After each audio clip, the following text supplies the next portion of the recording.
போன எபிசோட்ல உண்மையிலேயே சூர்யா செம்ம மாஸ் காட்டிட்டாரு அப்படின்னே சொல்லலாம். அதாவது என்னதான் வந்து இந்த அரிதா வந்து தன்னோட மாமன் பொண்ணு, அதாவது நம்ம தாய் குலம் இருக்காங்க இல்லையா? சுந்தரவல்லி. அவங்களுக்கு அண்ணன் பொண்ணா இருந்தாலுமே கூட, அந்த குடும்பமே இங்க இருந்தாலுமே கூட, அது எதுக்குமே வந்து சூர்யா சுத்தமா பயப்படவே இல்ல. உண்மையிலேயே அது ரொம்பவும் நல்ல விஷயம் அப்படின்னே சொல்லலாம்.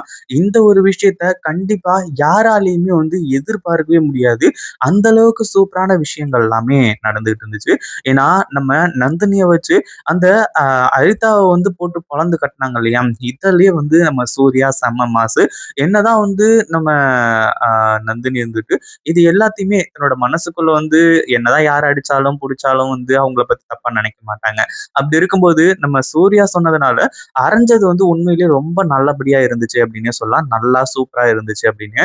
இப்ப என்ன ஆச்சு அப்படின்னு பார்த்தீங்கன்னா, உண்மையிலேயே இங்க இந்த அதாவது அ அவங்க அந்த கொலைய வந்து எப்படி நடந்துச்சு, அது மட்டும் இல்லாம சுரேகாவோட ஃப்ரெண்டு எப்படி வந்து கொல்லப்பட்டாங்க, என்ன ஏது அப்படிங்கிறது இதுவரைக்கும் தெரியாது. அத பண்ணது ரஞ்சித் தான் அப்படின்னு சொல்லிட்டு ஆடியன்ஸ்க்கும், மக்களுக்கு எல்லாருக்குமே நல்லாவே தெரியும். அப்படி இருக்கும்போது, இங்க இருக்கக்கூடிய அதாவது இந்த குடும்பத்தில இருக்கக்கூடியவங்க யாருக்குமே தெரியாது. அதுவும் இல்லாம க்ளூ அப்படின்னு பார்க்கும்போது, உண்மையிலேயே கல்யாணம் ரொம்ப அசத்திட்டாரு அப்படின்னே சொல்லலாம். ஏன்னா, அந்த அதாவது சுரேகாவோட ஃப்ரெண்டோட அந்த ஒரு செப்பல்லாம் வந்து பார்த்து அத கண்டுபிடிச்சு, உண்மையிலேயே அது வந்து அவங்க ஃப்ரெண்டு தான் அப்படின்றத வந்து கண்டுபிடிச்சுட்டாங்க. இதுல வந்து எந்த ஒரு பிரச்சனையும் கிடையாது. அதாவது இங்க நடந்த பிரச்சனைக்கு அப்புறமா நம்ம நந்தினி இருந்துட்டு அந்த அரிதாவ அடிச்சதுக்கு அப்புறமா இங்கிருந்து வந்து கிளம்பிடலாம். அதாவது இதுக்கப்புறம் இந்த சம்மந்தமே வேணாம் அப்படின்ற மாரி வந்து முடிவு பண்ணி, இப்போ இந்த தாய் குலமான சுந்தரவல்லியோட அவங்க அண்ணன் வந்து கிளம்ப ஆரம்பிக்கிறாங்க. ஆனா அந்த ஒரு நேரத்துல இதுல இருக்கக்கூடிய சீரியஸ்னஸ் புரியாம, ஏன்னா இங்க ரஞ்சித் இருந்துட்டு எப்படியாச்சும் நம்ம இங்க இருந்து தப்பிச்சு ஓடிடலாம். ஏன்னா இப்படி இந்த கல்யாணம் கூட தேவை கிடையாது.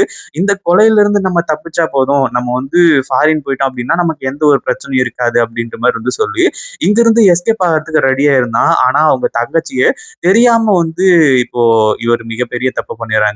அதாவது இங்க வந்துட்டு, "இல்ல நம்ம இங்க தான் இருக்கணும். எனக்கு இப்படி ஒரு கேவலம் நடந்திருக்கு. இப்படி ஒரு அசிங்கம் நடந்திருக்கு. அது எல்லாத்துக்குமே பதிலடி குடுத்துட்டு தான் போணும்." அப்படின்ற மாரி வந்து சொல்லி, இந்த கல்யாணத்த நிறுத்தாம இங்கேயே வந்து செட்டில் ஆகுறாங்க. ஏன்னா, தன் பொண்ணு சொல்றத அவங்க அப்பா வந்து கேட்கிறாரு இல்லையா? அந்த ஒரு காரணத்தினால. அதே மாதிரி உண்மையிலேயே இப்போ அடுத்து என்ன பண்றது? ஏது பண்றது? அப்படின்னு சொல்லிட்டு வந்து தெரியாம இருக்கும்போது, இப்படிப்பட்ட சம்பவங்கள் நடக்கும் அப்படின்னு எதிர்பார்க்கவே இல்ல. ஏன்னா, கொஞ்சம் கொஞ்சமா இப்போ அந்த கொலைய யார் பண்ணது? என்ன ஏது? அப்படின்றது எல்லாத்தையுமே கண்டுபிடிச்சுட்டு வந்துட்டு இருக்காங்க. இதுல வேற வந்து என் அண்ணன் குடும்பம் இப்படி அப்படின்னு சொல்லிட்டு சுந்தரவல்லி சொல்லிட்டு இருந்தாங்க இல்லையா? ஆனா உண்மையிலேயே இந்த ரஞ்சித்தோட உண்மையான முகம் தெரிய வந்துச்சு அப்படின்னா, ரொம்பவும் காரி துப்ப ஆரம்பிச்சுருவாங்க அப்படின்னே சொல்லலாம். அந்த ஒரு விஷயத்துல எந்த ஒரு டவுட்டுமே கிடையாது. அதுவும் இல்லாம இப்ப போலீஸ் வலை வீசி இந்த ரஞ்சித்த பிடிக்க போறாங்க. எல்லா ஆதாரங்களோட. ஒரு பக்கம் இந்த கல்யாணம் நடக்கணும் அப்படின்ற மாரி வந்து சொல்லி, இங்க இருக்கக்கூடிய சுந்தரவல்லி மட்டும் ஆசைப்படல. அவங்க சொன்னாங்களே அப்படின்றதுக்காக, நம்ம அருணாச்சலையாவும் வந்து நல்லபடியா அந்த கல்யாணம் நடக்கணும்னு ஆசைப்பட்டாங்க. அப்படி இருக்கும்போது சுரேகா வந்து நம்ம சூர்யாவோட தங்கச்சி, அடுத்ததா அருணாச்சலம், அதுக்கப்புறம் வந்து நம்ம சுந்தரவல்லி. இவங்களோட பொண்ணு அப்படின்றது எல்லாத்தையும் தாண்டி, உண்மையிலேயே ஒரு கெட்டவனுக்கு குடுக்கணுமா? அப்படின்ற ஒரு கேள்வியும் இருக்கு. ரஞ்சித்தோட உண்மையான சுயரூபம் எல்லாமே தெரிஞ்சு, கடைசியில இப்படி வந்து இந்த ரஞ்சித்த அரெஸ்ட் பண்ணுவாங்க அப்படின்னு கொஞ்சம் கூட எதிர்பார்க்கவே இல்ல அப்படின்னு தான் சொல்லணும். இப்போ ரஞ்சித் வசமா மாட்டிக்கிறான். இந்த மாரி ஒரு சூப்பரான சம்பவம் உண்மையிலேயே நடந்தது அப்படின்னா வேற லெவல்ல இருக்கும். நம்ம சூர்யாவும் இந்த விஷயத்த விட போறது கிடையாது. எப்படி இருந்தாலும் எல்லாத்தையுமே கண்டுபிடிச்சு இது எல்லாத்துக்குமே ஒரு தீர்வு கொண்டு வரதான் போறாங்க. அதுல எந்த ஒரு சந்தேகமும் இல்ல. அதுக்கப்புறம் தான் வந்து உண்மையிலேயே சூர்யா எப்படிப்பட்டவங்க, நந்தினி எப்படிப்பட்டவங்க அப்படின்றது எல்லாமே அந்த சுரேகா இவங்க எல்லாருக்குமே தெரிய வரும். அதுல எந்த ஒரு சந்தேகமும் கிடையாது. இத பத்தி நீங்க என்ன நினைக்கிறீங்க? அந்த வீடியோ புடிச்சிருந்தா லைக் பண்ணுங்க, ஷேர் பண்ணுங்க. இப்பதான் நம்ம சேனலுக்கு ஃபர்ஸ்ட் டைம் வரீங்க அப்படின்னா, கீழ இருக்க சப்ஸ்கிரைப் பட்டன பிரஸ் பண்ணிக்கோங்க.